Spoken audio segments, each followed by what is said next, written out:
Soma is a total nerd who lives with his grandfather in modern-day Japan and is a very realistic person when it comes to planning. This pitchless guy is always studying in the library as he wants to be. One day, when he was in a library, he went over to get a book off the shelf when suddenly a bright light appeared on top of him. He seems to be visibly confused at this occurrence, but before he could do anything, he was sucked inside of it, and the very next moment, he was falling down from the sky in a totally unknown land. He is super scared, thinking that he will die falling from this height, but surprisingly, he lands softly on the ground without any injuries. He shakes the dizziness off and notices that he is surrounded by a bunch of hooded figures looking intently at him. This scares him a bit, but he puts on a brave face and decides to bluff that he is totally in control of the situation. The hooded figures escort him to what looks like a courtroom to him. He looks around and spots people wearing very dated uniforms. Some of them aren't even men, but it looks like they are a mix between animals and humans. The king, who was sitting on the throne up until now, gets up and welcomes him to his kingdom, calling Soma the hero, which confuses him. The king thanks him for answering his call, but this makes Soma mad as he never answered any calls, and he was more or less yanked from his place without his permission and brought here. The king is taken aback and asks him not to be angry at them, as they have an explanation. He explains that he is currently in a world that has witches and wizards, dwarves and elves, knights and dragons that roam the world freely. Some time ago, however, a small void opened in the northern part of their continent, and suddenly a huge horde of demons started coming out of it. All of the surrounding kingdoms started combining their strength to fight against the demons, but it turns out that the demons seem to be innumerable, and no matter how many of them are killed, they always seem to be replaced immediately. But sadly, their kingdom doesn't have inexhaustible manpower, and hence, they cannot keep fighting such a losing battle. Soma looks at the king and tells him that there is no way he's going to fight against the demons. The king seems embarrassed, so one of his ministers comes forward and explains to him that one of the kingdoms, known as the Chaos Empire, is the strongest of them all and has been constantly asking them for monetary support, and if they don't offer monetary support, the empire has threatened them with war. Soma asks the minister about how he is tied up with all of this, and the minister looks down sheepishly and tells him that they have decided to summon a hero and then offer it to that empire, as it is the only way they won't have to pay any money, as they don't have any money. Soma is shocked beyond any measure and blankly looks at the king, who looks embarrassed. He asks the king whether this was the plan to call a goddamn hero to his kingdom, and he nods solemnly. Soma starts thinking about what he could do to escape this situation and realizes that there is no way he can run away from here, as he will probably be caught very easily, and it might become troublesome for him. He decides that he will deal with this situation logically and realistically. He looks at the king and asks him whether he knows what will happen to him once he turns him over to the Chaos Empire. The king shakes his head and says that he has no idea what would happen to him, which is definitely not what Soma wanted to hear. He asks him whether he at least knows that he will be safe when turned over to them, or if they will immediately kill him for some reason or other. They don't answer that question, which makes him realize that he cannot leave it up to luck and decide to take matters into his own hands. He looks at the king and asks him about the last time a hero was summoned in this kingdom, and the minister replies that the last time a hero was summoned was 500 years ago, and since then, people have been trying but can't summon anyone. Soma immediately presses the matter and asks them what will happen after they turn him over. Will they stop demanding things from them afterwards? This shuts everyone up as they realize that they cannot keep summoning heroes to hand them over. The king looks confused, and Soma decides that this is the moment that he has to use to get out of this problem. He looks at them and tells the king that he will help them get out of this situation, as he is the chosen one, the hero who will lead their kingdom to revolution. Everyone is shocked at this, but Soma tells the king that he is going to check all of the financial records and set everything straight so that their kingdom can start generating more money and doesn't collapse under its own weight. Everyone rejoices at this amazing speech, and the king decides to give it a shot. They all go inside the room, and Soma realizes that he doesn't really have any plans as of now, but decides to simply take the account of all the finances from the king and the minister. So for 3 days and 3 nights continuously, they discussed all the finances for the kingdom, and he finally is able to come up with some sort of solution. The next day, they all gather in front of a massive audience, where Soma is very sleep deprived and looks like she can sleep at any moment. The king stands beside him and declares that he, the king, has decided that Soma is more fit to rule the kingdom, and starting now, he is transferring the kingship to Soma. Everyone is shocked at this revelation, but none more than Soma, who had no idea this was coming. On top of that, the king proudly declares that to make his claim to the throne even stronger, he has decided to marry his only daughter, Liz, to Soma. Just like that, within moments, Soma's entire life was changed,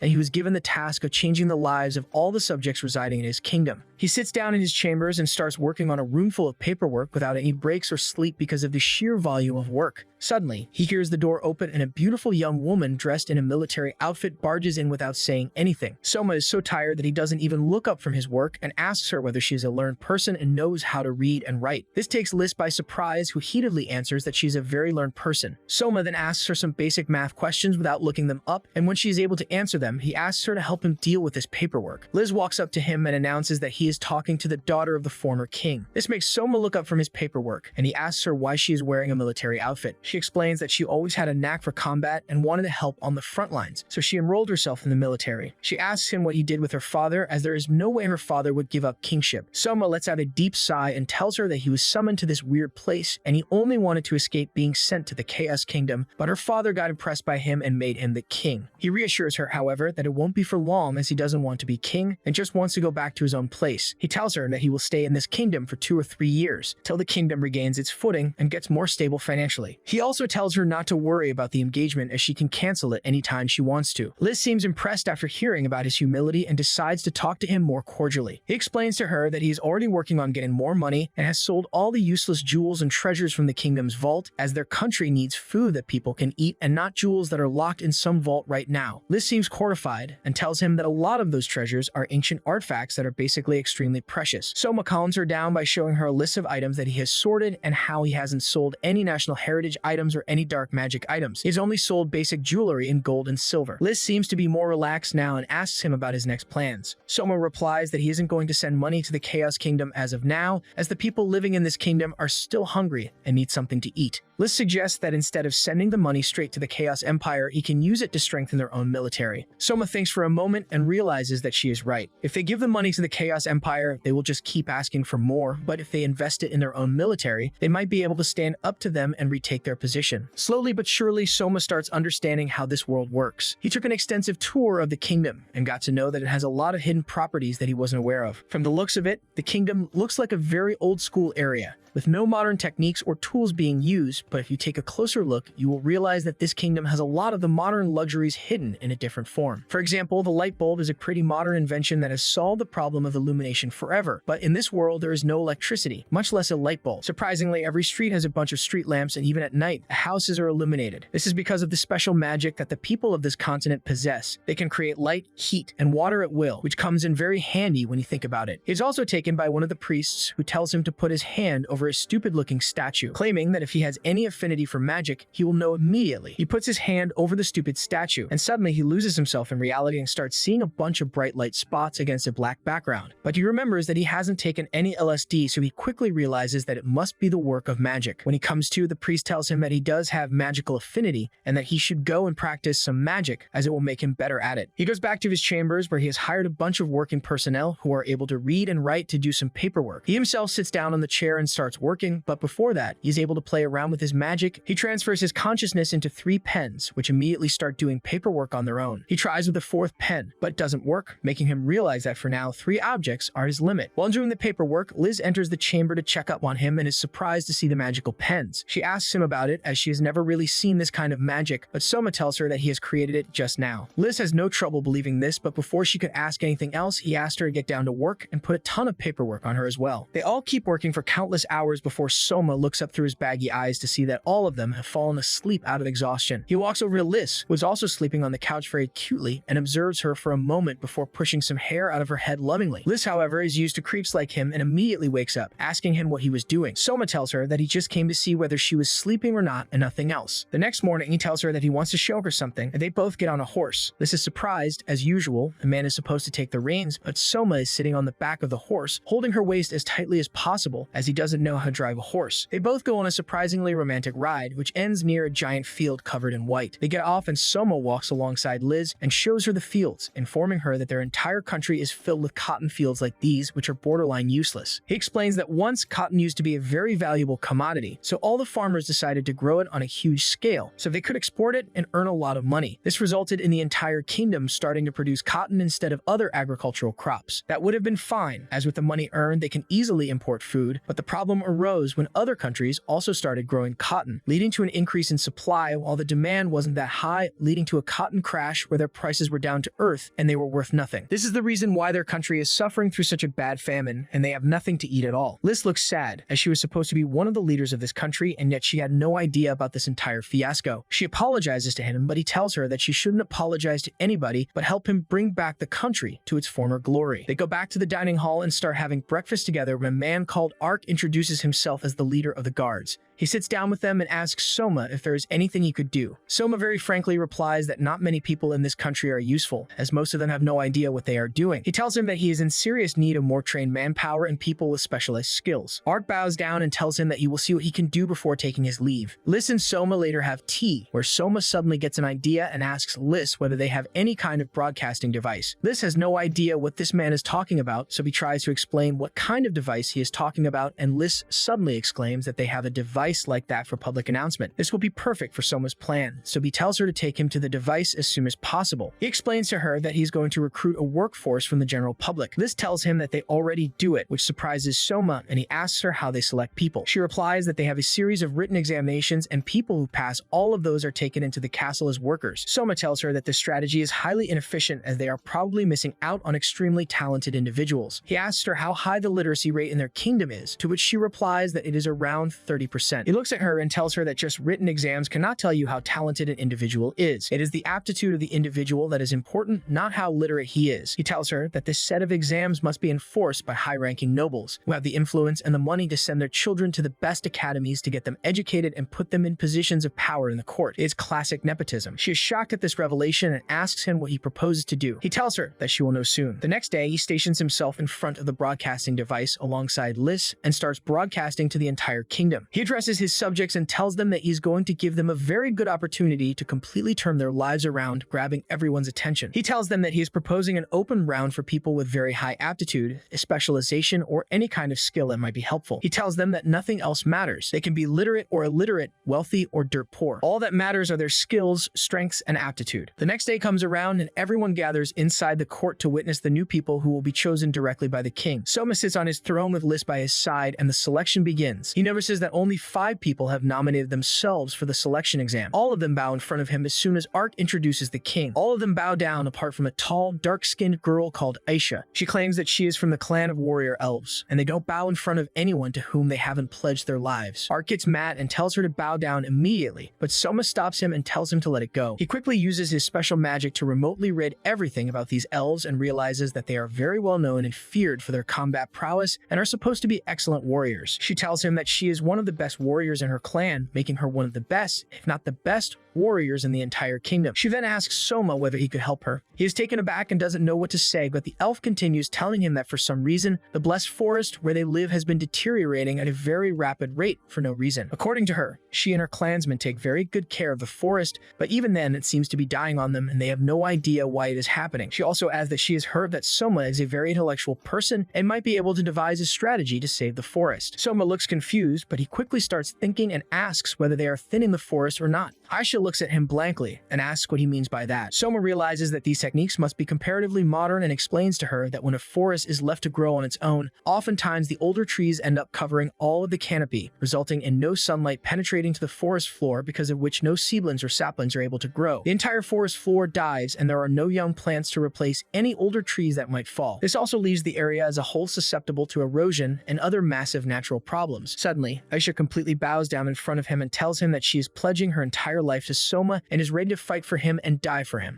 She tells him to please accept her as his bodyguard and tells him to help them restore the forest. Soma graciously accepts her, and the next girl that comes up for trial turns out to be a beautiful maid called Juna. She is supposed to be one of the most beautiful people that exist in the kingdom, and she is supposed to be the best singer that ever existed. According to the minister, Juna has descended from a long line of mermaids who used to be extremely beautiful and used to wreck ships by swaying the sailors in the wrong directions when they followed their beautiful voice. Soma realizes that if this is true, then singing should be in her blood. He calls her forth and asks her to sing a song for everyone, as it is being broadcast around the kingdom. She looks up at him and tells him that she has no problem doing that, but most of her songs are sad and melancholic. Soma asks her whether she could learn a song by heart after just listening to it once, and she says yes. Soma quickly flicks out his phone and gives her an earphone to hear one of the songs that he has on it. She seems to like the song and it passes the vibe check. She returns the earphones to Soma, and everyone seems surprised by the new device that Soma just whipped out of his pants. She then gets ready and starts singing the song very beautifully, and after the performance performance is over, everyone applauds her excellent singing. Soma tells her that he is really impressed by her ability to remember a song by heart after hearing it once and singing it perfectly. The next person to come forward is a fat idiot named Poncho. He seems to be very nervous and is sweating like a pig. He gets up and tries to address the king, but falls after tripping over his own leg like an idiot. He then gets up and explains that his special ability is that he is a glutton and has tried almost every dish that this country has to offer. He expected Soma to laugh in his face, but surprisingly enough, Soma rushes down to shake his hand and tells him that he was waiting for someone like him to come along and that he is really happy to hire him. He tells Poncho that at a time when the entire kingdom is suffering through famines, abilities like his are of great importance. This really boosts Poncho's confidence and he starts crying, saying that all his life he has been called a fatso, which to be fair, he is. Soma, however, thinks differently and tells him that he is the one who will be responsible for bringing their country out of famine and back to prosperity. The next candidate turns out to be an emo guy who walks up to Soma and introduces himself as Kaz. He tells Soma that all the while Soma was judging the others, he had been judging him. He is supposed to be one of the best minds in all of the kingdom and is a fanatic about reading every kind of literature you can get your hands on. He is a very knowledgeable person, which Soma immediately realizes from the way he talks. He asks Kaz what his decision was and whether he thinks Soma is worthy of being king or not. Kaz replies coolly that all of it came down to one decision that Soma made. It all depended on whether Soma thought Fat was useless or not. If he thought Fatty was useless, he would have failed to be a worthy king as he doesn't know what his kingdom needs the most right now. But surprisingly, he was extremely enthusiastic after the appearance of Fatty. This made him believe that Soma actually had some brains and wasn't just another nobody. In fact, Kaz was so impressed that he asked Soma to be his lieutenant and let him be his right-hand man and advisor. Soma is impressed by Kaz's decision-making abilities and decides to hire him as his advisor. The last person to come forth is a loli called Tomo. She is a wolf girl who is supposed to be able to talk to all the animals of every race. She seems to be very nervous and is hardly speaking for herself. Liz comments that the members of the wolf clan are never seen inside their kingdom, to which Soma replies that she could be a refugee. He asks her to speak up, but she doesn't, and she gets even more scared. Soma decides to descend his throne and walks up to her, crouching down in front of her, and asks her what is wrong. She whispers in his ears that something bad is happening and says something that makes Soma's eye get wide with shock. Soma quickly regains himself and acts like nothing has happened. He gets up and starts walking back to his throne, telling them that they are all dismissed for now, but that he would like to see the loli in his chambers. Tomo, Liz, Ark, Soma, and the minister all gather around in Soma's chamber, while Tomo is sitting on a couch. Soma asks the rest if they heard what Tomo told him in his ears, but all of them shake their heads, claiming that it was barely a whisper and no one could hear what she actually said. Soma lets out a sigh of relief, knowing that no one else in the kingdom heard it as it was being broadcast all over. He tells the rest that what he is going to tell them must be kept a secret from anyone at all costs, as it might shake the entire kingdom. He finally discloses that the loli told him that she can not only speak to animals, but she is also able to speak to demons. Liz is totally shocked and tells Soma that it must be some kind of mistake, as demons speak a language that is very different from any of the languages that any of the other races speak, and there is no person alive who is able to decipher their language apart from their own guild. Soma looks at her and tells her that that is the reason why Tomo is probably one of the most important people in the entire country, more so than him. Liz asks Tomo where she learned that she could talk to the demon race, and she replies that some time ago, when she was in the forest, she was just roaming around having fun when she suddenly heard some weird noises and went to investigate. To her horror, she spots a person from the demon race who is short in height and has the head of a dog looking at her. She started screaming for help when the demon told her to shut up in his own language, which she understood, and she stopped screaming, scared of him. The demon gets surprised by this and asks her whether she could understand what he is saying, and she replies yes. Suddenly, they hear a bunch of noises coming, and the demon tells her to run away, as if the rest saw her, they would kill her. That was the last time she saw him as she ran away from the situation. Liz looks at Soma and asks him whether he is planning on some sort of compromise between humans and the demons, as that is borderline impossible, as they have killed countless humans, but in retort, Soma tells her that humans have killed countless demons. He suggests that there is a possibility that this entire war is just a big misunderstanding caused by the fact that none of the parties can understand each other at all. Liz thinks for a bit and realizes that he might be right. He tells Ark that Tomo must be given royal level security immediately, and that he must make sure that she is kept safe. The minister, however, tells them that this will only bring more attention to her, as it would be very weird for a poor girl like Tomo to have royal guards protecting her at every turn. Soma thinks about it, realizes that he is right, and starts thinking about what could be done. The minister suggests that he could adopt Tomo as her daughter, and that should solve the problem, but then realizes that he has to marry someone before he can adopt her, so Soma suggests Liz's father adopt Tomo, which will make it normal for her to have royal protection at all times. Tomo, however, looks at them and interrupts, telling them that she already has a family who is living in the refugee camp and she is not leaving them. Soma smiles at her and tells her that obviously once she is adopted, Tomo's parents will become relatives to the king and will start living here at the castle alongside her. She lets out a yelp of joy and thanks them for everything that they have been doing for her. Later, while Soma was chilling around in Liz's room, it was brought to his attention that Poncho was back from his quest, and he immediately went to meet him alongside Liz. They all sit sit down and Pancho thanks Soma for letting him use his royal wyvern, which made it very easy and fast to collect everything he wanted. The next dish that Pancho brings forth horrifies every single one of them. It turns out to be a slime monster. They all seem disgusted, but Pancho wears an apron and starts rolling out the slime flat on the countertop and cutting them into small noodle-like slices before he boils them in water alongside salt and adds a couple of vegetables and some stock. The finished product seems unappetizing to the rest of them, but Soma comments that the dish looks like ramen from his world and sits down to eat. He takes a bite out of it, is pleasantly surprised to know that it even tastes like ramen, and starts slurping noisily. Slowly, the rest of them also tried it and started enjoying it. Finally, the broadcast ends with that, and it turns out to be wildly successful, as soon every single eatery in the area started serving all of the meals that they showcased, and soon they also started mixing things together to create new and exciting meals. He gets called to the throne room by one of the guards, who tells him that the Prime Minister is insisting on an audience with the king, so Soma goes inside the courtroom. There he finds Kaz and the Prime Minister both bowing down in front of him. He tells them to get up and speak their minds. The Prime Minister tells him that he feels that he should follow the former king's example and step down from his post to give the new blood a chance to shine and make the situation better by dealing with them with new techniques instead of following the old school method, as it doesn't seem to be working. Soma seems to be very surprised at this sudden resignation and asks him about his successor, as they need a Prime Minister who is as smart as him and as wise. The minister, however, tells Soma not to worry, as he had taken Kaz as his apprentice and believes that he is ready to take the post of Prime Minister and can do excellent work in the future. Soma looks at Kaz, who is standing there, and realizes that he might very well be the perfect candidate for the job. He accepts the minister's resignation and appoints Kaz as the new Prime Minister. Kaz looks up at Soma and thanks him before telling him to take the entire day off, as he has been working non-stop, and if he keeps working like this, he will get burnt out, leading to the decline of productivity in the ones around him. At first, Soma seems reluctant to take the day off, as he believes there is a lot of work to be done, but Kaz tells him that he needs to take the day off no matter what, and he can do the rest of the work the next day. Soma decides to follow his advice and arranges a date with Liz, with Aisha escorting them. Liz, at first, seems shocked at the fact that Soma is taking it off and asks him whether he is okay. Soma tells her that everything is fine and that he just wants to relax for an evening. Liz tells him that they shouldn't go out as the king and queen. She whips out a bunch of military school uniforms and hands them over to him while wearing one herself. They get Aisha as protection and then go inside the city. After roaming for a while, they decide to pay Juna a visit in her cafe and sit down in a booth to have some relaxing snacks. While relaxing on their seats and talking about the kingdom, they overhear a pretty loud conversation coming from the adjoining table, which is occupied by a fox girl and a red-haired guy. They seem to be having a heated argument, and they are so loud that Soma can't help but overhear their entire conversation. The fox girl is named Keed, and the guy is called Hal. They start talking again, and Hal tells Keed that he doesn't trust the new king at all, as he himself seems to be a very young and inexperienced person, so why should he follow someone who is around his age and probably less experienced on the battlefield? Kate, however, tells him to shut up and tells him that the new king seems to be a formidable person in terms of intelligence and strategy, and is doing really good work. Hal, however, seems to have young blood and only wants war so he can prove himself in a battle and earn the respect of his peers. He tells her that he plans to go over to the Duke of Carmen and join his army. Cade seems horrified and tells him to never say that again, as the Duke of Carmen is in open rebellion against the new king for no reason. Hal, however, shouts at her that he will do as he pleases, and he doesn't believe the new king is fit to be anything. At that point, Soma walks over to their table and asks Hal straight up why he doesn't like the new king. Hal looks up at him and asks him who the hell he is, but Keed seems to recognize Soma as soon as she sees him and gets very flustered. They all sit down at a different table and start talking again. Hal again tries to get in Soma's face, asking him who he thinks he is, but Aisha immediately grabs his hand, twisting it before grabbing his face in her palms and crushing it. Soma tells her to let him go, as that should be enough, while Keed looks at him, scared that Hal will get hurt. Soma then decides to quit playing and looks at Hal before asking him whether he still doesn't recognize him. Hal immediately realizes that Soma is the king himself, and quickly the tone of his voice changes. Soma asks him why he wants to go over to the Duke of Carmen, but Hal doesn't say anything out of fear. Soma looks at him and tells him that he will not tell Hal to stay with him, and he can and should do as he pleases. If he wants to go over to the Duke of Carmen, he should definitely do so, because you can't force anyone to follow you as they do so themselves. Soma, however, plays a mental game with him as he understands the underlying feelings of both Hal and Keed. He tells him that he needs to understand that once he is on the opposite side, he will have to fight against Keed, and if he decides to avoid coming into a head-to-head battle with her, someone else will, and if she gets injured, he will not be allowed by his army to protect her. Even if she is dying and could be saved, he will not be allowed by his army to do so, and they will consider it treason. Hal gets into silent thinking mode and thinks long and hard about it before deciding that he doesn't want to go on the opposite side and fight against Soma or Keed. Soma is glad to know that and thanks him before taking his leave. The next day, he sits down with Liz for tea and explains to her that he's getting good with his dark magic and can now control 4 inanimate objects alone. Before she could say anything, however, he was called to the courtroom because the head of the prestigious Magna House had come to meet him and request his attendance. Soma immediately goes over to meet with them and finds Hal, who seems seems to have gotten many injuries on his face. Glaive and Keed all present there, bowing their heads. He sits down on the throne, and Glaive immediately starts apologizing to Soma, telling him that he had no idea that Hall said all the things that he said and was only informed by Keed later. He tells Soma that he has disciplined his son and requests that he not take very strict actions against him. He promises that Soma has the unwavering support of the Magna family, and they will always stand beside him in all circumstances. Soma thanks him for his loyalty and tells him that he doesn't intend to punish Hal, and it seems like Glaive has punished him enough. He tells Glaive that he's going to take Keed in as one of the mages in his royal guard and also make Hal an officer in his royal army, so they can stay close and support each other. Several days later, finally, the bulk of the paperwork has been completed, and the remaining paperwork can be done by using Soma's dark magic, so we shouldn't need any more manpower now. He calls in a meeting with everyone who has been working with paperwork for the entire duration, and once they assemble, he gives them a magnanimous speech about how they are the real treasure of the kingdom, and just because of them, he can start working on the next project, which can ensure the long-term survival of the entire kingdom, and can even result in the food shortage problem being solved. He tells them to take an entire week off for their amazing work. He tells them that he would have paid them extra money for everything that they did, but the kingdom is short on money right now, so instead, he tells them to go into the royal wine cellar, which holds the most amazing and deeply flavored vintage wine. He tells them that they can take an entire bottle each for themselves and do whatever they want with it. They can sell it or drink it. It's up to them. The entire group of men rejoices at this, thanks Soma for their generosity, and rushes off to the wine cellar. Liz asks him whether it was advisable for him to give them a week off from work, as they still have a bunch of things to take care of. Soma tells her to chill out for a bit, as the work is going at a great pace. He tells her that he plans to create a port on the shore of one of the villages, which will be a very strategic destination, boost trade in the kingdom, and create a trading town in the place where the village was, giving employment to a bunch of people. He tells her that ships from any other country will have to pay taxes and tolls in order to trade in their kingdom, and this will reduce the amount of illegal trade done beneath their noses. Apart from that, he will put low taxes on any ship that has arrived at the port to trade food crops at low prices, which will reduce the problem of food shortages in the country. He explains to her that everything depends on supply and demand, and right now, the demand for food crops is at its highest, whereas the supply is down to zero. The next day, Soma, Liz, and Aisha go to the small village where the construction has to be done. Ark is already there and has set up tents for everyone. He welcomes Soma, and when he asks whether there have been any issues with the construction, Ark replies that many of the village elders are strongly advising against building a port on the shore of their village at any cost. When he asks for the reason for this disagreement, Ark replies that the elders believe in a very old legend that says that if anything is built in that area, the water gods will destroy the entire region by sending a giant monster made of water that swallows everything. Soma seems interested and asks Ark to take him to the elders who said that. Ark takes him to one of the houses where Soma meets up with one of the elders, and they sit down to talk. The elder again advises Soma that if he builds his port over there, the water gods will definitely take their revenge and destroy the entire region. Soma asks him when the water gods destroyed anything and how they knew it was coming. The elder replies that it happened when his grandfather used to live here. According to the legend, just before the sea monster arrives, the ground starts shaking from its footsteps, and after a while, the monster arrives from the sea and gulps down anything in its way, destroying everything that they hold dear. Soma thinks about it, decides to call it a day, and heads back to his castle. He calls Kaz and Ark into his chambers, where they discuss this predicament. Kaz looks at Soma and asks him whether he believes in the myth, but Soma replies that obviously he doesn't believe in a sea monster, but what he believes in is that myths are always grounded in some truth. He tells them that he has decided to change the place for construction, and that he will be marking out the entire area, which the villagers believe is cursed. Kaz cannot believe his ears and asks him whether he is afraid of some mythical sea god. Soma replies that he is obviously not worried about a sea god, but he believes that what people are calling a sea monster is a tsunami, and when they say they feel the earth rattle from its footsteps, they are misunderstanding it, as it must be an earthquake. He believes that the area must be very susceptible to a tsunami after an earthquake and decides to think ahead and not create a port that is very disaster prone. Soma's construction plans kick off and Hal is exhausted from all the manual labor, so he begins to complain bitterly, asking Keed why the Forbidden Army has anything to do with road construction. Katie tells him to shut it and return to work, with a clear warning that he should dare not call her by her name because she's technically his boss. She then explains that the reason why the army is doing most of the construction work is that there are so many roads to construct, and there's lack of manpower, so the only way to make significant progress would be to include them on the project. At lunch, Hal tastes a delicious burger that was made by Soma, and Keedy tells him that the fresh vegetables in the burger came from a nearby village, all thanks to a newly constructed road. She further explains that the roads are contributing to a decrease in food prices because there's now increased supply, and Hal is surprised by their king's commendable foresight. Just then, Soma walks in with Liz, surprising the both of them, and Hal immediately stands up to salute the king, but he orders him to stop acting so formal and to call them by his name because he's happy to have found a guy his age to talk freely with. As they walk on the new roads, Soma explains the process of road construction to Liz, who has never seen how they are built. He tells her the raw materials used in making roads, shows her the street lamps which are powered by some luminescent moss plants plants for nighttime illumination, and the warding trees which were planted to temporarily protect the village against the influx of wild animals. Suddenly, a messenger bird interrupts their discussion and delivers a letter to Aisha. In the letter, her father informs her about a deadly landslide which swallowed half of their village, causing many to be unaccounted for. Aisha is visibly disturbed and calls out to Soma, but he approaches the situation by reasoning calmly. Immediately, he instructs Ki to mobilize a group inclusive of herself to serve as the first rescue team that will go with him to the Dark Elves' village. He briefly comforts Aisha, but tells her that instead of crying at a time like this, she should brace herself up to accompany them to her village, since they were all foreigners and needed directions. Finally, he tells Liz to hurry to the palace, mobilize another rescue team, and tell Hakia to send relief packages to the Dark Elves. Soma asks Aisha how long it will take to reach her village, and she says it will take them 2 days, using a normal military march. Now he is deeply worried about the time of their arrival, explaining that if they allow a 3-day period to relapse between the occurrence of the disaster and the arrival of the rescue team, the death toll will be greatly increased. Like an answered prayer, one of their strange rhinos runs by, and Soma gets the idea to use them in transporting his rescue team to Aisha's village while he goes with the royal carriage. They finally arrive at the village in the evening, and Aisha's father begins to hail the king and then introduces himself as Woden, but Soma tells him to skip the formalities for a better time and asks for an explanation of the current situation. Woden tells Soma that 100 lives were claimed by the incident and 40 people are yet to be accounted for. Soma tells him to compile a list of the missing people, and each person's name will be struck off the list once they are found. He also tells Woden to have someone watch the mountain for movements in case another landslide occurs while they're on their rescue mission. To accomplish this, Aisha offers to play Watch Liddy, and her father is comfortable with her presence there because she knows the forest like the back of her palm. After the discussion, Soma addresses his search and rescue team, encouraging them to put their road construction skills into good use as they will need to excavate the land in order to thoroughly search for the missing people. When they start digging, Soma suddenly stops and runs towards a fallen tree trunk, saying he can hear the voices of people, but Hal is confused because he can't hear anything. However, when Hal later digs the area, he is shocked to see a human hand, so he drags the trunk away, and the person is pulled from the ground. Hal is surprised that Soma could tell that someone was buried there, so Soma shows him a wooden mouse that was carved for him to find missing people in places that were too tight for his rescue team to squeeze into. Soma controlled these mice using his magic by sharing a part of his consciousness with them, just as he did with the pens and the dummy. Eventually, the search is concluded and all the villagers have been accounted for, so Woden thanks Soma for his timely intervention, even though, unfortunately, a number of lives were lost. Suddenly, one of Woden's daughters comes in to say that the princess just arrived with the second rescue team, but a man crying in the corner says it is too late. Soma explains that even though it is late, there were other activities being performed by the rescue team, such as tending to the wounded and reconstructing damaged buildings. Yet this man tells him that all their efforts will still not bring back the dead, but Woden immediately interrupts him and tells him to be quiet, before explaining to Soma that the young man was his younger brother Rob, who had lost his wife to the disaster, and that his only daughter was currently in a critical condition. Rob cries bitterly because he had protected the forest with so much dedication, so he couldn't understand why it had killed his wife. Woden comforts him and tells him to mourn his loss without putting the blame on anyone. Later, Aisha tells Soma that Rob was one of those who had opposed the thinning of trees that he earlier proposed and wonders if that might have contributed to the landslide. Soma explains that the disaster was merely a case of bad luck in addition to the high frequency of rainfall. As they head back to the palace, Liz apologizes for being unable to do anything helpful, but Soma says that he feels more useless because he should have planned for disasters like this ahead of time. He also tells her that he regrets being completely focused on fixing the food shortage problem, that he has paid no attention to other important matters. Days later, Juna checks in on Soma and finds him surrounded by a lot of papers on his bed, so she tells him that Liz had complained and is worried about his unhealthy sleep habits. Soma says that it is because his mind has been preoccupied with a lot of things, so she walks to his bed, sits beside him, and asks him to lie down. As he does, she places a palm over his forehead and caresses it lovingly, telling him that it is understandable if he doesn't want to look weak to the princess, but he can call her whenever he feels worn out. To her surprise, Soma is already fast asleep, so Juna smiles and sings sweetly to him while he sleeps. Meanwhile, an argument ensues between the leaders of the dukedoms. A lion-headed man called Duke Carmen insists on overthrowing Soma as king because he is unfit to rule their kingdom. The Duchess Excel is confused by this, commenting on how much Soma has done for their land, but Carmen says that Soma has been neglecting important matters and firing all their loyal service chiefs in the name of combating corruption. The Duke has no intention of ruling the kingdom himself and only wants the former king reinstated because of his loyal commitment to the king. The other Duke is named Castor, and he is also willing to rebel against Soma and is clamoring for war before Soma gains the affection of everyone. Excel warns them both that other kingdoms like Amadonia would want to use their rebellion against Soma to attack the kingdom, but Castor said that Amadonia was willing to send reinforcements against Soma. The Duchess is not convinced by their offer because she believes that they sent a similar offer to Soma as well because they want to cause confusion in order to attack Elfriden when their soldiers are all in battle. Suddenly, Castor's daughter named Carla burst into the room and declared that if her father was fighting Soma, Soma. She would fight by his side, no matter the consequences. Gaius, the mischievous ruler of Amadonia, is glad to hear that Carmen has accepted his invitation to go against Soma, calling him a foolish old man because he is going to cause confusion by sending Carmen reinforcements to fight Soma and sending Soma reinforcements to fight against Carmen, just as Lady Excel had suspected. His son, Prince Julius, backs him up, but his daughter, Princess Rora, is totally not in support of their plan and only envies the land of Elfriden, which keeps flourishing by the hour. At the palace, Soma consults Hakia about a proposed plan to use violence in order to protect their kingdom. Soma is originally against the employment of cruel measures, but his grandfather's final words ring in his ears, so he chooses to protect those whom he now considers his family. With a decisive tone, Soma orders that they kick off their plan to subjugate. On the other hand, Gaius orders his army to invade the Elfriden territory, specifically the Granny City of Altamura, while he assumes that Soma is fighting against the dukes. Gaius says that it is high time they regain the land that was stolen from their ancestors 50 years ago, but before he finishes his wonderful speech, a minister, Colbert, comes running and interrupts him. Colbert bows and tells him not to begin a war because he would plunge his people into starvation, but Gaius walks haughtily and kicks the poor guy on his face. Still, the minister reminds him that they are under the Mankind Act because they signed a treaty. Gaius and his son are too stubborn to listen to Colbert, so they dismiss him. Colbert comes out looking like he just came out of a boxing ring, and he meets Gaius' daughter on his way, who tells him that she plans to escape the kingdom and that he should get ready just in case things go haywire. Before he knows it, he says goodbye to gravity. Meanwhile, Soma sends for Liz to ask her for a special favor. He is on what we call a video chat with the three dukes. After the introductions, he tells them that if they continue to rebel against him, he would be forced to recognize them as traitors. Excel asks him what his intentions are concerning the duchies, and he says that he only wants to unite their respective armies under his command with no intention of harming them individually. But Castor is against this idea because he fears that it might harbor corruption, so Soma tells him that uniting the armies will give them better chances of winning against their neighboring enemies like Amadonia. And trying to convince Castor that he will not allow corruption to breed under his rule, Soma tells him to come for his head, in the event that he fails and becomes a corrupt king. At the end of their argument, Lady Excel pledges her allegiance and that of her entire army to Soma, but Castor and Carmen stand by their decision, saying that the previous king didn't consult them before handing the throne over to Soma. Castor says that he is not joining forces with Carmen and would rather remain neutral. When Carmen finally speaks, he tells Soma that he remains solid on his decision because he had to uphold his pride as a warrior, and after some heated exchange of words with the Duke, Soma makes a request. He asks both Carmen and Castor to agree that if any of them is defeated, their men will become loyal to the conqueror. Finally, Liz cuts her hair while the Dukes are still watching to display her determination in fighting by Soma's side. Juna shows up beside the Duchess, and Soma thanks her for being the reason why Excel was on his side. Liz also assures him that he has the complete support of the others as well. On the day of battle, Gaius shouts a battle cry for his army to begin their surprise invasion of Elfriden. He arrives with his army at Altamura in Elfriden, where he commands one of the spineless lords of the city to open the city gates. The man pleads for some more time because the Forbidden Army is split into a group that loves Gaius and another that won't hesitate to crush his skull. For this reason, Julius advises his father to deceive the guard, so he promises not to hurt any member of the Forbidden Army if the soldier lets his army pass through. But Gaius is being such a tricky bastard, and he plans to kill the man once he opens those gates. Meanwhile, Soma has already built a fortress at the entrance to his kingdom, with the aid of Kied's earth magic and the efforts of the other construction workers. Now the opposing army is doing its best to tear down the walls, so they switch from the futile usage of bows and arrows to the employment of massive cannon shooters. Once they fire these, their cannons create dents in the walls of the fortress, and Hal asks Kied to use some of her magic to block the attacks. But she says she can't because she used it all up in building the walls. Just in time, a dark elf named Sur shows up from nowhere and fires an arrow to one of the cannonballs, splitting it instantly. He expresses his gratitude to Hal for rescuing his daughter from the landslide ruins, and that his daughter says she will grow to be like Hal, although that pretty much pisses him off. From within, Ark commands the royal army to charge only towards the cannons, paying no mind to the enemy soldiers. This turns out to be a success, and when Carmen gets word about it, he is surprisingly calm. He tells the fretting generals of his army that their move with the cannons have proved useless, and that he had a better strategy, knowing that he had 40,000 men to battle against Soma's 10,000. Carmen says that he would have to lure Soma towards his army, because it is obvious that Soma was not present in the city at the time of the attacks, as shown by the marked defensiveness of his army. With an evil expression on his face, Carmen asks if everything is set to implement his devious master plan. On the other hand, Gaius believes he's about to conquer the city of Altamura, and his son announces for the soldiers to get ready, but they are shocked to hear war cries, and Lord Weiss returns looking more terrified. He says that he has failed to convince the more aggressive half of the army to calm down, so he offers Gaius some gold dust in exchange for his patience. He pleads with Gaius to wait till the next day to launch his attack, when the shadow of the trees is cast upon the bags of gold dust. By that time, Weiss plans to convince the other half of the army to be in support of Gaius. Eventually, Julius convinces his father to agree to Weiss's plea. It turns out that Weiss is not a traitor of Elfriden, but has been secretly working with Excel. He's concerned about the notable amount of gold they might lose to Gaius, but the Duchess tells him that there is some wisdom in buying time with the gold as Soma had planned. However, if Soma doesn't show up by noon, they are as good as dead. While these lovebirds are at dinner, Heed rests her head on Hal's shoulder and tells him that if they can get through the ongoing war, they can get through anything else. Despite her shyness, she tells him to guard her like an egg, ensuring her safety throughout the war. The next morning, Carmen's army is still trying so hard to destroy the fortress, but Keed observes that the enemies have adopted a new formation, and this is good news because it means that they are trying to have a more direct combat, much to the advantage of the Forbidden Army. On the other hand, Gaius and his son return to the spot where they made a deal with Weist, and seeing that the conditions he agreed to had been met, Gaius orders them to attack. At the battlefield, there's a sudden influx of wyverns headed rapidly towards the fortress, in a manner that makes Hal think that they are reinforcements coming to help Carmen's army. Well, a lot has been going on behind the scenes, and the night before, here's what happened. In the Red City, Castor's right-hand man came to tell him that the city had been evacuated and the air forces of other lands were looking to join forces with him, but he was completely uninterested because he was unwilling to share the glory of his rebellion with any other. However, he began to see Soma in a more positive light, although it was too late for him to change his actions. He was concerned about the fact that Soma could spring up a surprise move on him, given the hidden nature of his whereabouts at the moment. While they are still talking, Carla bursts into the room to tell her father that Soma's forces have been spotted, but is surprising to know that there is only one ship in sight. Just then, Soma requests a FaceTime call with Castor, while the ship is being dragged towards the Duke's castle. Immediately, it begins to launch cannonballs towards the castle, and Castor is impressed to see that Soma was able to pull such an innovative move. Soma gives Castor an opportunity to join the winning team, but he says he isn't going to destroy his reputation in such a disgraceful manner as surrendering. Soma bids him farewell, and Castor tells his daughter to silence the damn cannons. With great speed, Carla directs the Air Force towards Soma's ship, with the intention of capturing him alive, so they get into an impressive formation and fire at the ship, but it counters their attacks, much to their surprise. One of the strikers finds that the wheels of the ship are not that strong, so Carla commands them to strike it, although she has it in mind not to strike any part of the ship that could hurt Princess Lys, just in case she's aboard the ship. They're finally able to stop the cannons from firing, but when they get there, they receive the greatest shock of their lives. There are no enemy soldiers in sight, only puppet hands. It was at this moment that Carla understood the game that was played. The ship had been a distraction away from Soma, who was headed towards his main target, Castor. Seeing that Soma has made his way into the castle, Castor is surprised and curious to know just how Soma managed to sneak in. Soma tells him that he found secret passageways by going through the blueprints of the Red City. After the introductions, Castor tells Soma that he can trust his loyal servant Tallman to lead the Air Force in the event that he lost to Soma. Appreciating his extent of care for his staff, Soma gives Castor a final opportunity to surrender, but he draws his sword and tells him that real men do not easily back down. Aisha immediately steps forward with her sword and tells Soma to step aside, but Castor mocks him by asking him to face him directly if he truly is a hero. Swiftly, Aisha swings at his blade with her much larger sword. He evades the attack and calls her a little kid, but she tells him that she has been alive for decades. With a powerful swing, Aisha throws him into the wall, and Castor is impressed at her brutal strength. Aisha tells him that she doesn't mind being a dumb girl as long as she possesses the strength needed to protect Soma. So he wonders just how good a guy Soma is to deserve this level of loyalty. Suddenly, Lys appears from nowhere, launching a surprise attack at the prince and using her magic to surround him in an ice trap. Aisha quickly breaks through the ice with her sword, striking Castor and sending him to the ground. The princess feels sorry for Castor, but he tells her that he fought diligently, and even though he has been defeated, he still retained his pride. He asks Lys if Soma is a good king, and she tells him that he is good to her to the extent that she can fight her father for Soma's sake. As they hear the sound of their battleship exploding, Lys immediately places a slave collar on Castor's neck, telling him that if the collar senses him attempting any harm to its master, who happens to be Soma, it will tighten on his neck and his head will roll. Soon after, Carla walks in and is horrified to see her father lying on the floor in a slave collar and immediately draws out her sword. Lys quickly warns her about the collar and tells her that if she does anything stupid to Soma, her father will pay for it with his life. Soma keeps to his end of the bargain and temporarily appoints Tallman as the general of the Air Force, but under the command of the Forbidden Army. Tallman is ready to serve, although he's curious about what will happen to the Duke and his daughter. Soma tells him that he's going to review their case after the war, but until then, Tallman would have to assemble the force to announce that they are now under a new command before heading to Carmen's duchy. On their way back, Lys begins to say good things about Carla, calling her a good and devoted person, and hinting at the fact that she might have an appealing body underneath the ugly armor she's wearing. Soma gets the picture, understanding that Lys is leading him to spare Carla's life and take her as a concubine, but Soma is concerned about losing the trust of the people by overlooking the crime of rebellion committed by Carla. To back him up, Carla tells Lys not to plead for her life because Soma actually sent them numerous letters to change their minds, but they rejected them. Back to Elfheiden's fortress, as Keed and Hal watch the Air Force coming towards them, Keed immediately knows that Soma won the battle against the Castor. Tallman orders the force to attack Karnan's castle, but avoid touching residential areas. generals. Soma and Hal congratulate each other for being successful in carrying out their plan, although they both face difficulties in dealing with their enemies. Observing their conversation, Carla is surprised to see that Hal speaks to the king in a very informal manner, and Liz tells her that Soma is really cool with it. Meanwhile, Carmen's generals bring reports about the damages created by the attacks of the Air Force and are asking what steps to take against the force which betrayed them. After hearing that Soma now possesses full control of the skies, Carmen sees that his people are basically hostages at this point and realizes that he has lost Soma. His generals, however, do not share the same sentiment because the army is unscathed and they can still use the innocent civilians as human shields while they hide in the castle. These selfish suggestions surprise the Carmen, and he's able to finally unravel the true nature of the generals he had been protecting. He surprises them by having slave collars placed on their necks, so they'll have to beg Soma to spare their lives. Carmen also asks his right-hand man to place the slave collar on his neck and announce his total surrender to Soma. A message got to Soma that a peace flag was raised in Randall, and Soma's loyal followers were amazed to find that the war was over that quickly. Old man Carmen is seen holding an expensive bottle of wine, which was given to him by King Albert. He planned to drink himself to stupor whenever Liz would be getting married, and said that he treasured the gift above anything else, but now he knows he might be captured and never live to see that day. Interrupting his soliloquy, Beowulf bursts in with good news, saying that Soma was not invading the city and only took Carmen's army along with him to a distant destination. This pleases Carmen so much that he raises his bottle in honor of Soma and Liz. Carla is confused by the turn of events, so she demands an explanation from Soma and Liz. They tell her that the entire thing was planned by Duke Carmen. Soma tells her that he never intended to fight the dukedoms, but the only one who was initially on his side was the Duchess by proxy of her granddaughter's relationship with Soma. And despite his lack of support for Soma, Duke Carmen surprisingly had his own secret plans to expose and deal with the corrupt officials in his army, so this worked for the overall benefit of the entire kingdom. He apologizes to Carla because unfortunately, her father was not let in on the secret plan for fear that if it leaked out, Duke Carmen's sacrifice would be in vain. Carla says she understands after hearing that Carmen had placed his life on the line for all this to happen. We're back at Altamora with Gaius and his foolish son. They're planning to teach Weist a lesson, but they see someone climb onto the wall, and Gaius is surprised to see that it is the Duchess. After a while, he figured that she probably had been there the whole time and was in close contact with Soma. His son quickly understands that they've been set up and tells his father that they have to retreat immediately. Suddenly, Excel creates a portal which broadcasts Soma as he announces that he has won the Civil War and is now in full control of all the armed forces. He also exposes Gaius for exploiting the conflict to his advantage by trying to seize control of Altamora as the battles ensued. So he declares war on Gaius and tells him that the Forbidden Army is headed towards the Amydonian capital Van to burn the city to the ground. Word gets out to the Princess of Amydonia that her father's army was ambushed on their way back to defend the city, and half of their men were taken out by the Forbidden Army. Julius and Gaius, however, managed to recover an additional number of soldiers from the surrounding villages, but by the time they arrive at the capital city, Elfheiden has already conquered it, hoisting their flags and banners everywhere. Seeing this, Gaius is utterly dismayed as he thinks that the whole of Van has been conquered, but his son spots the castle and notices that there are no Elfheiden flags there, so he commands them to get rid of the Forbidden Army. Soma loves the sound of this because it means there will be a head-on attack, so he commands the army to engage them, and Ark orders his men to get into a special formation. The battle begins, and the opposing armies fight with so much brute force, but Key changes the game when she uses her magical powers to entrap some of the Amydonian soldiers in an earth barricade, while Hal throws a fiery spear toward the soldiers. All the while, Soma is deeply concerned about something, and Carla wishes to know what bothers him so much, so he tells her that he feels that if things get really bloody, he might have to throw his pride away and plead for the lives of his men to be spared. However, he has noticed that lately he has been acting more like a king, even though he feels like a coward for disliking the idea of bloodshed. In this light, he decides that he has to stop acting like a temporary king and assume the position of a fully instated king. On the battlefield, Gaius realizes that he has made a terrible mistake by sending his already tired soldiers into war, so he tells Julius to make a run for it because they have been defeated. Even though Julius is hesitant to leave his father's side, he eventually escapes the battlefield with a group of soldiers. Soma is alerted that Gaius is charging directly towards him with a smaller army of elite fighters, although the main army has retreated. He then tells Carla that he would be resetting the slave collar's master to be Liz, and his final will, in the event that anything should happen to him, is that Liz will be the next ruler of the kingdom. Carla refuses to yield to such a dumb request because she can strike Gaius down if Soma orders her to. So Soma gives the order and she takes off. Ark sees the army approaching and aims his spear towards Gaius. When he looks closely at the body, he realizes that he had been tricked and that it was just a body double. Carla, on the other hand, quickly spots Gaius and launches the opening attack. He easily defends against it, causing them to be in a deadlock as both are equally strong. But suddenly, Soma's puppet appears from nowhere and lands a blow on Gaius, which is quite hilarious to him because he doesn't understand how a puppet is supposed to defeat him. That instant, Soma tells Carla to step aside, and when Gaius draws nearer to him, Soma controls his puppet to block the attack with a strike, while at the same time instructing Carla to see the puppet on fire. There's a loud explosion after Gaius is set on fire, and Soma runs to check if Carla Carla's okay, but she's upset that he's on the battlefield, exposing himself to getting killed, which would cause so much grief to Liz. Shockingly, Gaius comes out of the fire and still charges towards Soma, even though he's not really in the best shape. As he approaches, multiple arrows are fired at him, but it doesn't stop him from throwing his sword at Soma. Luckily, the sword lands just a few inches away from Soma and doesn't harm him, and Gaius finally gives up and falls dead to the ground. Soma is impressed by the valiance displayed by Gaius and his warriors, so he says that their story should be included in their history books. Princess Rora is given the sad news of her father's demise, so she gets some time alone and sheds a few tears to mourn her foolish old man. The next day, Liz finds out that Soma had actually been planning to take over Amidonia for quite some time, but is surprised that he managed to keep the casualties at the border to a minimum. He says that he was advised by Hakuya not to evacuate the villagers living at the border for fear that the Amidonian troops would easily figure out his next move. He then tells her that he planned a fake attack of fiery monsters to scare the villagers away, so they would have to leave the area without actually making a formal evacuation. Ark informs Soma that Rora had left the city with the finance minister and some officials, and Julius left with some soldiers towards the west, so Soma requests for some bureaucrats to lure the officials back to the land, because they were relevant in the development of Amidonia. Next, Pancho reports that the Amidonian treasury didn't possess enough stored food, but rather possess an abundance of weapons. To this, Soma says that the weapons will be sold while food will be rationed throughout the country until things stabilize. If there still isn't enough food to go around, he will have to ship some from their own kingdom as a matter of urgency. Another official reports that the Amidonian soldiers are in good spirits, and this would ease the conquest of other cities of the kingdom. But Soma says he wouldn't be capturing any other city because he wasn't ready to handle too much trouble from the Empire. In fact, he already knows that they are coming for him because he breached the Mankind Treaty made to unite humans against the Demon Kingdom by using military power to capture the capital city of Van. Because Amidonia is a signatory to that treaty, the Empire may go to extreme lengths to recover it from him. Liz wonders why he still didn't sign the treaty after knowing what would happen, but he tells her that the declaration came with a secret catch that could break up the Empire in the future. Since the war, there has been so much hatred and negativity towards the Elfiden Kingdom, so Ark wonders if Soma has planned anything to ease the tensions. Coincidentally, Soma summons Juna, and she looks really hot in her Navy uniform. He then tells her that he invited her to carry out the next phase of his plan, a project called Lorelei. Later, a newscaster is seen on the broadcast, and she says she will be bringing news about daily events going on in the kingdom of Elfiden and its environs. It seems like Soma has organized some form of entertainment show next up, because Aisha is clothed in a pretty dress, which makes her a little uncomfortable. When Soma appears with her on the screen, the people of Amidonia are amazed to see that it was such a young man that had defeated Gaius. Soma goes on to announce that they're hosting Elfriden's first musical show, then he introduces a young girl on stage. She performs her cute little song, and Juna is the next person to present. While Juna is performing, Soma pulls Aisha to tell her that he has invited a surprise guest to sing next on stage, but he wants Aisha to watch his back. Without hesitation, Aisha beats her chest to say that she will watch over him with her own life. Soma awkwardly turns his face away after seeing her plot cannons bounce like that. Juna's performance really pleases the crowd, and Soma invites his surprise guest to perform. He introduces her as Lieutenant General Margarita of Amidonia, who will be performing the Amidonian national anthem. The crowd is shocked, and a brief moment of silence ensues. But as soon as she starts singing the anthem, they all pledge in respect. As soon as she finishes, she tells Soma that he can now chop her head off. However, Soma surprises her by saying that he has no reason to, and she can't believe it because the Amidonian anthem is basically about a song about seizing their stolen land back from Elfiden. Still, Soma tells her that Elfiden has no such silly laws against the anthems of other countries, and that a good country was one in which everyone could freely sing whatever they liked. Meanwhile, Soma's prediction about the Empire is about to come true. At the forefront of the Mankind Treaty is the Grand Chaos Empire, led by a very beautiful and sweet-natured lady called Maria, who is also known as the Saint of the Empire. Now Maria's sister Jean tells her that she's heading to the captured city of Van to negotiate with Soma for the release of the city, so that they can maintain the prestige of the Empire. After his recent conquests, we're back to a lot of paperwork, and our hero realizes that he has excess burdens to bear following the recent acquisition of Van. The good news, though, is that the people of Van have a newfound interest in bouncing back after numerous years of oppression. Rora sees that ever since power was seized from her father, the people have had a sense of freedom like never before. She's pretty sure that they won't allow her brother a chance to the throne, and all of this is thanks to Soma, because after his motivational speech at the broadcast, he set out to lower taxes and increase the circulation of goods. She, however, plans to make Soma pay for what he had done to the capital and to her family. Soma is informed that there's an army headed in their direction, so he asks to be updated if anything comes up. At that moment, he is joined by Pancho, who brings him a beguiling lily plant which has some hallucinatory effects, but most importantly possesses the lily roots, which were food items of tremendous value. However, in order to harvest the roots, people made use of orangutans, who were known addicts to the hallucinatory effects of the lily plant. Soma asks if there are any orangutans in Amidonia, and Pancho tells him that there are, and he has already contacted Tomo to negotiate a deal with the orangutans, where they will be given barrels of weed in exchange for their manpower in harvesting the lily roots. After organizing everything, Pancho also prepares some stew with the lily roots and serves it to the people, giving them some to take home as well. Later, Soma, Luna, and Tomo are in the market, and Soma wears a hat to conceal his identity. When Tomo runs off to go shopping, Luna pulls him closer and holds onto his arm, assuring him that he is well protected and safe with her. She suggests that they go shopping for his adopted younger sister, Tomo, and when they get to the shop, he tells the little girl to pick whatever fancies her. Luna follows her and picks some pretty dresses for her, but Soma picks an ugly pair of shoes, so the minister uses a military analogy to tell him that men and women bargain differently, so Soma gets the hint and leaves it all in Luna's hands. Soma asks why he had to use a military analogy, and he says that lately, he has had to deal with a charming but cunning little devil, which we all know to be the Princess of Amidonia. After shopping, Tomo is seen wearing a really pretty dress and has a bag filled with more clothes than she can carry. She's delighted and grateful to her older brother for the present he gave her, even though the shoes are quite ugly. Soma also presents a ladybug hairpin to Luna, and she becomes flustered as she thanks him. Luna tells him to get presents for Lys and the others, and he tells her that he got a present for everyone. He also tells her to skip the formalities and to call him by his name, so she leans into him and calls him a naughty flirt. They stop by one of the stalls to grab a quick bite, and Tobo falls asleep on Soma's thighs. A few minutes later, a newscaster forecasts that the weather would be sunny in both Elfrieden and Van, making it perfect weather for them to do their laundry. Suddenly, a female voice from behind them says it is amazing to see the gemstone broadcast being used so innovatively, and when they turn, they find that it is Jean Euphoria, leader of the Empire's military. Seeing that her guards have overpowered his, Soma tells her that she must be brimming with so much audacity to have casually walked into his territory. Luna stepped forward to protect Soma, but Jean said she meant no harm as she only came to confirm if all the rumors she heard about Soma were true. She tells him she heard that Soma was a wise ruler who had turned the economic situation of a bankrupt kingdom around, who devised a long-lasting solution to the food shortage problem by using creative means to prepare appetizing meals that people generally did not like. After that, says that she also heard that he was a pathological womanizer who, despite being engaged to the former king's daughter, was still gathering the kingdom's most beautiful women and creating a royal harem with them. Luna isn't surprised and even giggles because she had also heard the same rumor, but our dearest hero is speechless to know the sort of reputation he has. Jean tells him that if the rumors are false, then her plan wouldn't work because she planned to use her beautiful sister to plead with him to release the kingdom of Amidonia after hearing about his weakness for beautiful women. Soma is surprised that Jean was willing to use someone as reputable as her sister, who was even known as the Empire's saint, to pull off such an act. However, Jean tells him that her sister doesn't like being called a saint because she is anything but a saint. Maria, however, doesn't mind the title if it has a desirable effect on young men like Soma. Hearing this, Luna comes up with her own silly title, Songstress, and asks Soma what he thinks of the name. After a while, Jean tells Soma that he is an amusing king who gets along really well with his officials, which was enough evidence that his kingdom was really stable. Jean tells them that for the same reason her sister Maria is being called a saint, although everyone is kept a healthy distance from her. Also, Maria is deeply invested in her duties, that she treats everyone equally, and this is the reason for her involvement in asking for the release of Amidonia, because otherwise she has nothing to gain from helping them. Jean thinks the news broadcasting thing is cool, so she asks for Soma's permission to do something similar in her country. She wonders how he was able to come up with such an innovative way to use the gemstone broadcast, so he tells her that it's actually a pretty common thing in the world which he comes from. Immediately, Jean bows to Soma, apologizing on behalf of the Empire for summoning him from his world. Soma tells her that he knew that the Empire had no need for a hero, and he was only summoned to serve as a human sacrifice on behalf of Elfrieden. The kingdom of Elfrieden was not a signatory to the Mankind Act, but they were somehow beneficiaries of it. However, due to the dwindling state of their economy, they couldn't afford to contribute as much as the neighboring kingdoms, so they had to summon a hero as a sacrifice to the demons, just to make it seem like they were actually doing something serious. Jean says that no one expected the hero's summoning to work or for things to get better for the Elfrieden kingdom, but Soma had proved them wrong. Now, all Soma wishes to do is to protect his newfound family, and he hopes that Jean will accept his jurisdiction over the land of Amidonia, but she says that she also has a family to protect, so Soma tells her that they would have to negotiate in order to arrive at a compromise. Jean says she hopes he will take it easy on her and immediately turns to leave. Somehow, it feels like the so-called negotiations wouldn't be as easy as expected. When they return to the castle, Tomo excitedly shows the ladies her new dress, and Soma gives Aisha the lipstick he got for her. Aisha is excited about her present and hopes to become more feminine for her darling king. As Liz watches all this, she burns with envy until Soma gives her a beautiful necklace, which looks really good on her. As Soma watches this family sharing joy and laughter, he strengthens his resolve to protect them at all costs.